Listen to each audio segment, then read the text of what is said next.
Hello, hello, CraftingMantis here, and welcome back to another episode on the World of Otium server. So, since I ended up taking some time off, I have been a little busy.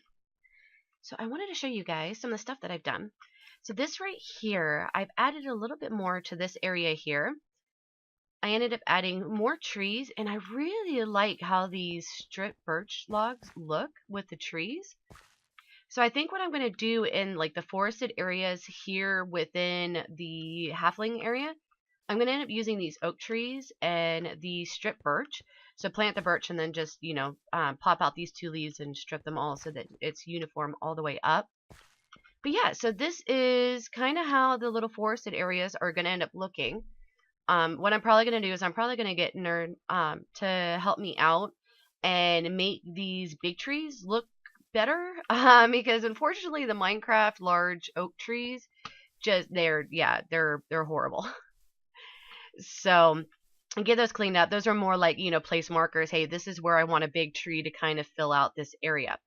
Let's see what else. Oh, and then I know Nerd had come over here and he had shown off these wonderful netherrack pillars. These are actually markings for where additional little halfling homes are going to go. So I kind of went around and was like, okay, well, it looks like this would be a good idea. So these are the ones that are actually going to end up going into the hill. I want to do some that are kind of outside. So like over, let's see, I think it's over here. Okay, maybe not. But there are some areas, like, let's see, because there's going to be a home there, a home there. So like maybe right here. So actually have one that is mostly above ground. And then kind of have those to fill out the area. So have ones that are in the hills. So just like, that one there and then that one down there. And then other ones that stick out. Now, the next thing that I ended up doing is actually over here next to the inn. I didn't do anything else in the interior. I'm kind of stuck a little bit in terms of what I want to do in there. And so I kind of left that be for now. But I want to show you guys what I did do over here. Because what I might end up doing is I might work on the outside stuff here. Because like I want to do a little like party tent over here. And then I want to do market stalls on this side.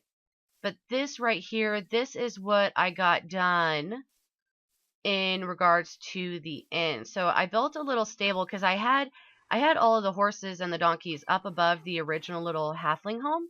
And so I just brought them over here. We got a cauldron in the corner for water and then a little hay bale just to add a little bit of detail.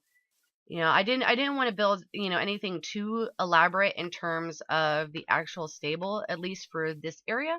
So it's just mostly something for, just to hold the horses. So not necessarily a major decoration point. But this right here, this is going to be the entrance into our human area. So this was one of the things that I had built.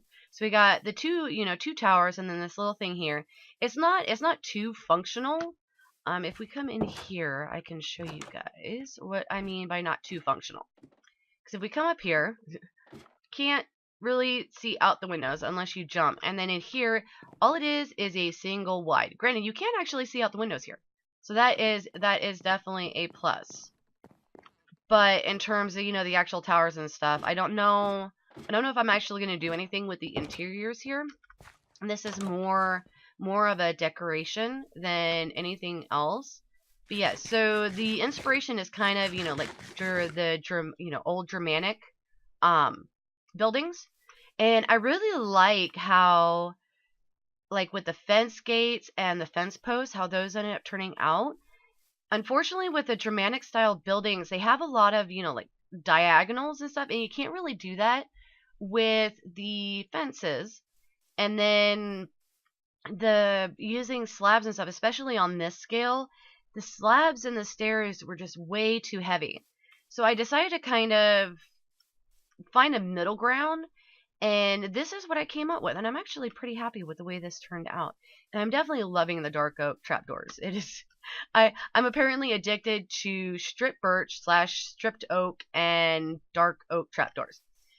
But this right here, this is kind of what I came up with for the roadway, because with the human city, I wanted it to be more organized.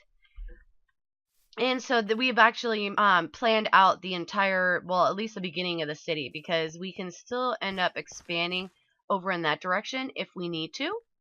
But this is the roadway. So we've got the the gravel, the cobblestone, and the andesite, and then a little gutter system that runs runs along. Which yeah, I know nerds using it over in his area, and so it's like that's a pretty good idea. So we'll bring that over here. Granted, I'm not going to be putting water in these ones.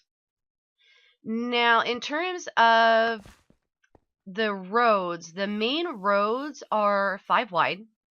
And then if we come down here, I think I have one of the minor roads. Yeah, one of the minor roads right here. So this one, it is only 3 wide. And this is actually going to go over here. And what I want to do is I want to build like a little park area back here. Because I thought this was really cool. You got this little alcove type thing here, which sits right next to the river. And the river is kind of the stopping point for this area.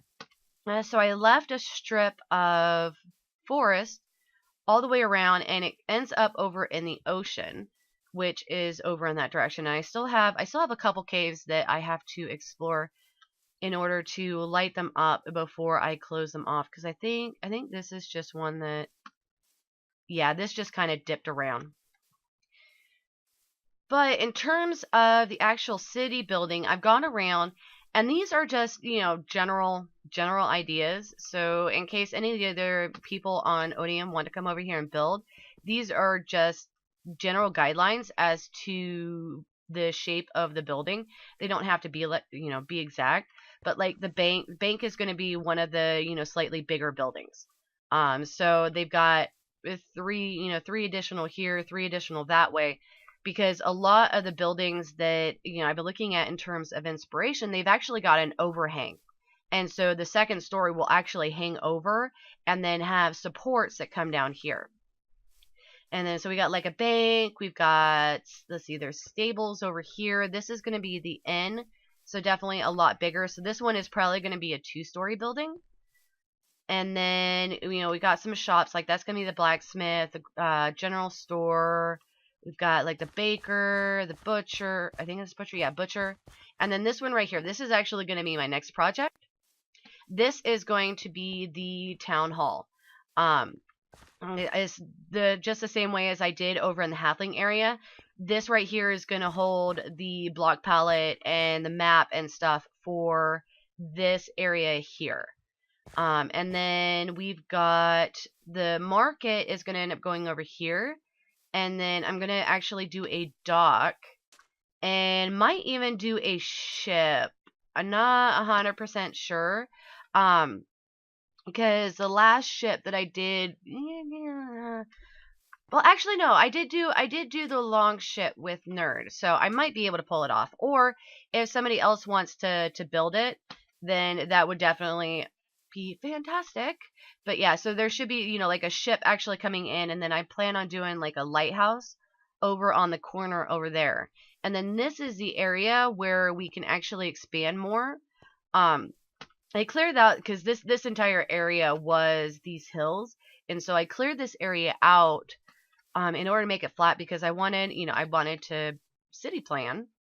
But we have all of this area here that can be brought down, but I want to keep the actual hill going. And then let me see if I have a bed.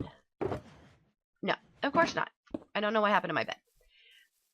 But this will allow us, because as you can see, I was planning on just ripping it all out, but then I got this area cleared out, and I was like, oh hey, this might actually be big enough for this city, but not 100% sure. So I've planned this out. So if we do decide to expand it out, we could add areas for, maybe like a poor housing and stuff. Because I do have a couple shacks. They're only 5 by 5, and so the interior would only be 3 by 3.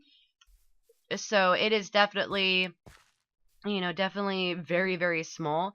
But I figured that, we're gonna have different demographics within here. And so like this would be, pretty much it would be like a bed and maybe a chest and like a bookcase or something. And then of course it's right next to the tavern. But I figured because a lot of times like with the dock workers and stuff like that, might not be very well to do, and so have some of the shacks over here. Because what we could do is expand out over in that direction over there. Just add, basically fill in this little lake here, and then add more of the little shacks, and maybe some, some bigger ones. So maybe like do a 7x7. So those are people who could afford something just a little bit bigger. And then we've got a church that is going to go here. Apparently I didn't put a sign there. And then the cemetery is going to end up going over here. I left this out here so that people could potentially, basically build a road to go up that way. But I'm not 100% sure, because if we actually do expand that way, what I'll probably do is actually probably take the main road here out and go that way just to expand it. But yeah, definitely super excited for this new area. Definitely a lot of building that needs to go into it. But yeah, general store. Oh, and then a couple of the other ones, because I want to add some more trees here. There's gonna be a well there, and then I have 2 sections here and here designated as decoration. I'm not 100% sure what kind of decoration to put there. So if you guys have any ideas what would go really well with this Germanic style building, let me know in the comment section, because I want something to kind of, greet you as you enter, through the archway, that kind of break up a little bit of the view in terms of, the actual city. And then yeah, because with this, you're not, especially once the buildings and stuff get up, you're not going to be able to see a whole lot of the city as you're walking, walking around, unless you're actually up higher. So you'll be able to see it if you're flying or if you pillar up and stuff like that. But I wanted this to be a lot more immersive. So as you enter into it, you're not going to be able to see the whole thing. So I think that is, yeah, that is all the things that I had accomplished. Let's see. Yeah, and I think that is all the plans that I already laid out. I am in the process of planning out a skyscraper for Nerds area. It is definitely a lot bigger than I thought it was going to be, but again, I think we've already established that I have problems building small, so we'll go with it. And then also I have plans to build an arena over in Area 5, which the upper portion of Area 5 is going to be steampunk. And so that's going to be our steampunk / Atlantis, and I need to, yeah, mark that. I don't need to be falling in a hole. But that's going to be our steampunk above, Atlantis below type build area. And then not 100% sure what I'm going to do with this over here, because I don't know if I want to expand the halflings over this way or not. But we will definitely see. I might put another forest over there just to kind of fill in the area, and then add some stuff in there. Or, it could even be some of the other things. Maybe we have an orc camp over there, or something along those lines. So not necessarily, all the good people, because we're going to be doing the humans there, halflings here, elves and dwarves over there. So I mean, you never know. We could have trolls and orcs, and maybe I could build a giant or something. That would be that would be kind of cool. But yeah, so that is all the things that I have gotten done and the plans for the future. So I definitely hope that you guys are just as excited about the different things going on here on the World of Otium as I am. If you guys like this video and like the plans, then definitely hit that like button. And I definitely want to thank you for joining me in my little corner of YouTube. It's definitely greatly appreciated, and the support you guys have shown is phenomenal. I can't thank you guys enough for for all of the support. If you're not already subscribed, please do so. It definitely helps out the channel. And then if you want to be notified as to when I put out additional content, then definitely hit that notification bell. But for now, I'm going to call it, and I will see you guys in the next episode.